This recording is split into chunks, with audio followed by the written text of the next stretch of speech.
Barak guys, selamat datang ke Jogoro TV. Setelah sekian lama kami tak buat video, finally kami kembali. Jadi dalam topik video kali ini, aku akan ceritakan topik yang pernah orang request, iaitu The Death of Number 10. Dalam erti kata lain, kematian seorang nombor 10.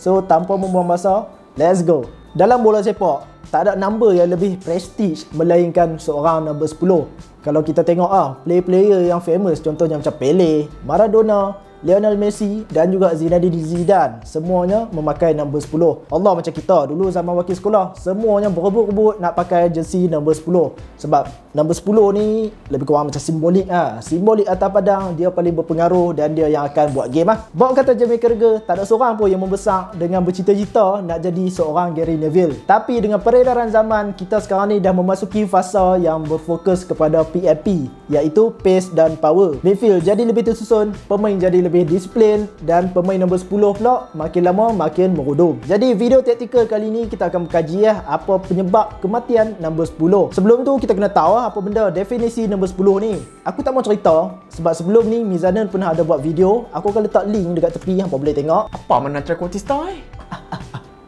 Okey, yang menjadikan nombor 10 ni efektif ialah bila dia ada masa dan juga space. Sebagai contoh, aku bagi situasi dalam gambar ni Nombor 10 dalam formasi 4-2-3-1 menentang formasi 4-4-2. Kita boleh tengok nombor 10 tu bebas bergerak dalam ruang yang banyak di celahan garisan antara 4 midfielder dan juga 4 defender. Jadi dilema untuk pihak lawan, kalau salah satu centre back step up ke depan, pemain nombor 10 tu boleh lorong bola dengan senang. Jadi konsep dia macam tu serba sikit kenapa nombor 10 dulu berjaya dan sekarang ni tak. Sebab pertama, kenapa kita mula tengok ada taktik yang dah tak perlukan nombor 10 ialah perubahan formasi yang digunakan oleh pasukan top sekarang. Kalau korang perhatilah, banyak top team sekarang yang gunakan 4-3-3. Walaupun 4-3-3 tu aku tahu bukan formasi yang baru, tapi banyak coach termasuklah Josep Guardiola, dia perhalusikan taktikal 4-3-3 tu dengan acuan mereka sendiri Aku rasa perubahan formasi ni ialah benda yang biasa dalam landscape bola sepak yang sentiasa berubah-ubah. Sebagai contoh, sekitar tahun 2000, formasi 4-4-2 ni kira lebih kurang macam flavor of the month Banyak tim yang gunakan, contohnya macam Manchester United di bawah Sir Alex Ferguson dan juga The Invincible di bawah Arsene Wenger. Dan formasi 4-4-2 tu memang proven sukses Apa boleh tengok banyak menang, MU dengan Arsenal menang masa tu.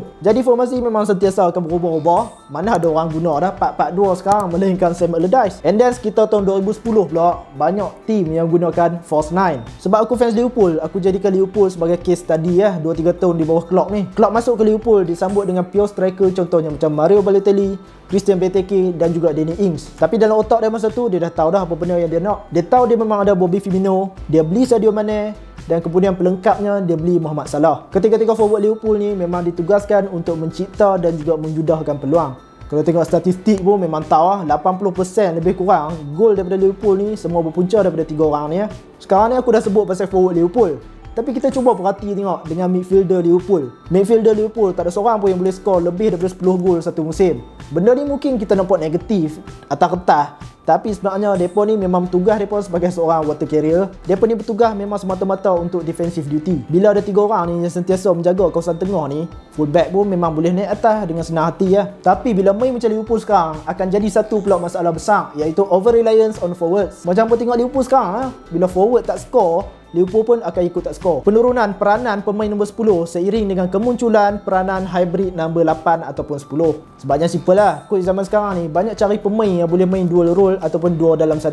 Dia boleh bertahan, berdisiplin dalam masa yang sama, dia boleh create daripada deep. Taktikal demand yang coach cari-cari sekarang ni membuatkan terciptanya satu lagi midfielder jenis baru iaitu pemain nombor 8 dan nombor 10, pemain hybrid. Contoh termudah sekarang ni aku sebut ialah Kevin De Bruyne ataupun KDB. Macam aku sebut tadi Pep Guardiola banyak main 4-3-3 dan KDB ni selalu diletakkan sebagai RCM. Sebagai salah satu pemain paling kreatif dalam dunia, KDB ni diberi lesen untuk menyerang. Cara positioning, KDB ni bukan nombor 10, tapi role dia tu seakan-akan nombor 10. Aku rasa KDB penuhi tugas seorang traditional nombor 10. Itulah yang dimaksudkan sebagai dual role ataupun hybrid nombor 8 nombor 10. Dalam gambar Raja Heatmap ni tunjukkan macam mana KDB still disiplin dalam jaga posisi position sementara masih capable untuk cipta peluang. Pemilihan KDB memang jackpot untuk Pep Guardiola. KDB ada positional awareness, dia ada stamina yang tinggi untuk naik turun, progressive passer yang memang elite dan boleh juga shoot daripada luar kotak. Semua ciri-ciri KDB yang aku sebut tadi membuatkan dia ni memang efektif menyerang dan juga bertahan atas padang. Tak payah tengok jauh lah, walaupun position dia bukannya sebagai pemain yang terdepan,